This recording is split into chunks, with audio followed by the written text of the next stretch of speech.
You're watching V News and following are the headlines. State President Trương Tấn met the visiting Chief Judge of the Laos Supreme People's Court. The forum highlighted necessity to move to a green economy. Vietnam called for Japanese investment at a workshop in Tokyo. Vietnam jumps 14 places in competitive industrial performance.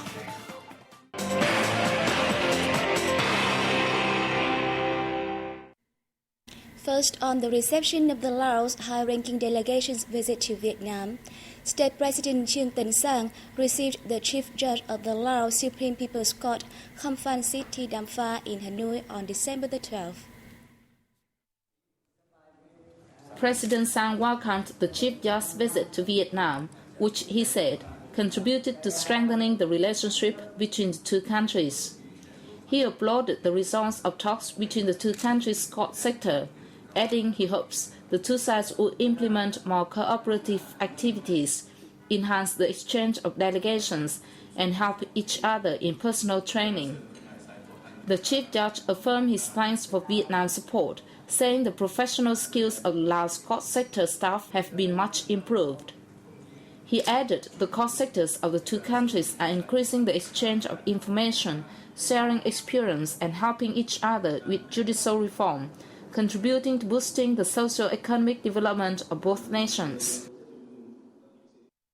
In the meantime, Prime Minister Nguyễn Tấn Dũng met with Lao Finance Minister Phùng Phét Khong Phan Vong and Palestinian Minister of Home Affairs and National Security, Said al-Rahman Amma Abu Ali, in Hanoi on December the 12th.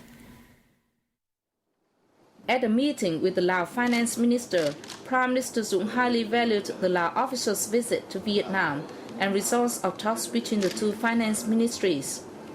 He welcomed cooperation between the two finance ministries in sharing experience and mutual assistance in personal training. Minister Phùng Phét Kham Phan Vong spoke highly of efforts and help from Vietnamese experts to develop the Lao financial sector. He affirmed a commitment to effectively implement bilateral agreements, contributing to promoting the Laos-Vietnam traditional friendship, special solidarity, and comprehensive cooperation. Also the same day, during his meeting with the Palestinian Minister of Home Affairs and National Security, the Prime Minister spoke highly of agreements between the Vietnam Ministry of Public Security and the Palestinian Ministry of Home Affairs and National Security. He congratulated Palestine on its recent achievements, particularly UNESCO membership. He affirmed Vietnam's support to the Palestinian people in their struggle for independence and for the fundamental rights of the Palestinian people, as well as support for Palestine's policy of peaceful negotiations with Israel as acceptable for both sides. The Palestinian minister said, Palestine always considers Vietnam as a traditional friend willing to boost economic, cultural, and security cooperation. And next, the Lao Prime Minister Thongsin Thambavong had a meeting with a high-ranking delegation of the Ministry of Transport led by its Minister Đinh La Thăng in Vientiane on December the 12th.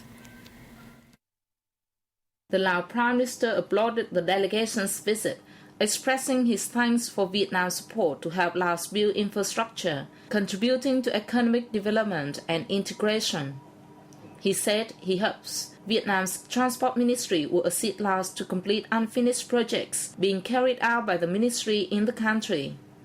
Minister Thăng informed the Lao Prime Minister of recent cooperative results from the two countries' transport sector. He said the two sides have reached new agreements on roads and aviation, along with having carried out a number of works to celebrate the 50th anniversary of diplomatic ties.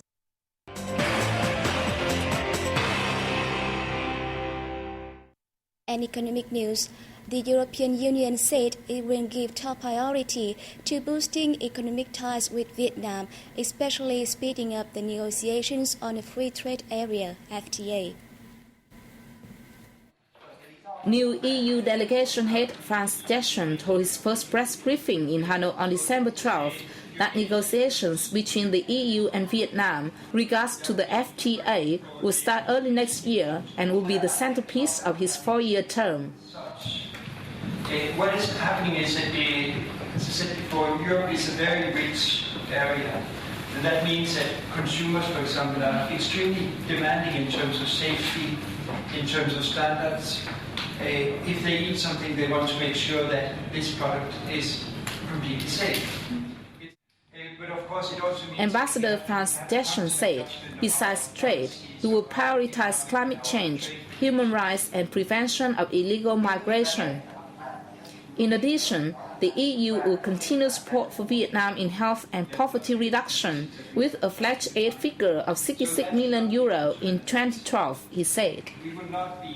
The EU is the third largest trade partner of Vietnam. In the first 10 months of this year, Vietnam exports to the EU increased by 50% over the same period last year, while the figure from the EU was up 20%. Also, a forum was held in Hanoi on December 13 on green development, where Vietnam is urged to realize the necessity to shift to a green economy through presentations of green economic development models in the world. Participants at the forum said green economy is a new model which helps ensure social security and environmental protection while increasing energy renewal and efficiency.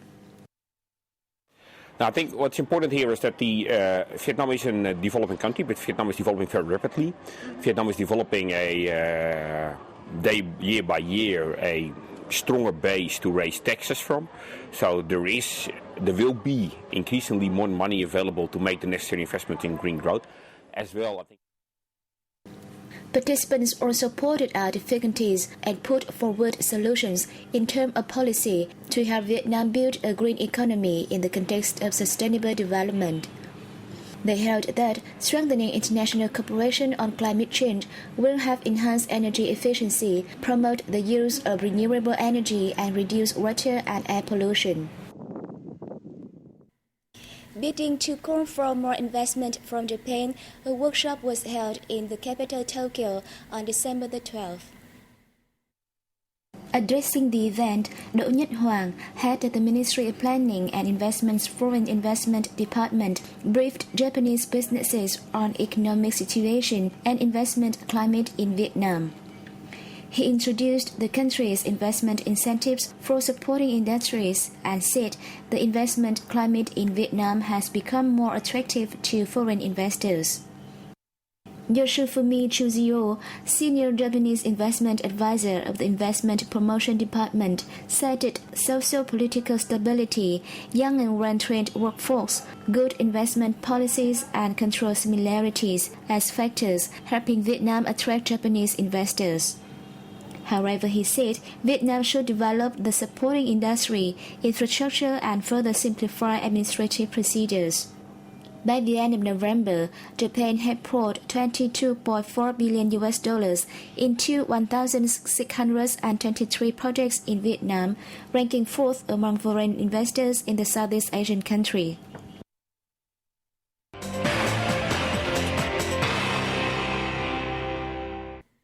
The United Nations Competitive Industrial Performance Index reported that Vietnam had jumped 14 places in the rankings in the 2005-2009 period.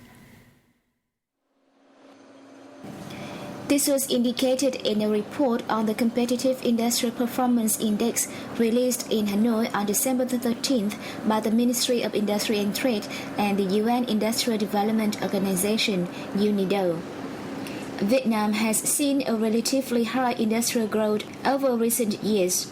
The country's manufacturing value added rose from $5.8 billion in 2000 to $15.4 billion in 2009.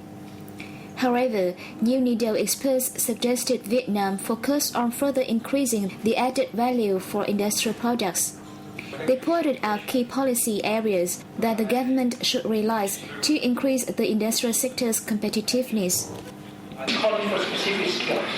He's not calling for, I'm sorry to say, economists, sociologists, managers. What the industry is calling for mainly is engineers, anything that is related to science, those are the skills that industry is demanding, and you see this very, very strongly addressed in Asia. An element that is being brought up in the report as a way to, right from the beginning, make sure that the demand is matched by moving into university. Having tertiary enrollment is not good enough.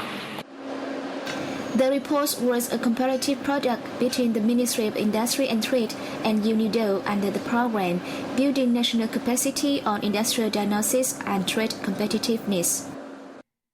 A delegation of Indian garment and textile trading companies met with this sector's top executives in Ho Chi Minh City on December the 12th to explore trade and investment opportunities. Both sides briefed the garment and textile sector's development in each country, saying that there is an opportunity for Vietnamese firms to learn about the Indian market and seek potential partners. Vietnam's garment and textile sector has, by the end of October, been the country's largest hard currency earner, earning $11.7 billion and accounting for 17% of the country's total exports. Vietnam has 3,710 companies in the garment and textile sector, of which 70% were producing apparel, while the spinning, weaving, and dyeing were not very strong. Under the sector's latest 5-year development plan until 2015, investment will be increased in raw material production to increase the localization rate. It will also focus on research and development and human resources training in order to become more competitive. And thank you for joining me today. Goodbye for now and see you next time.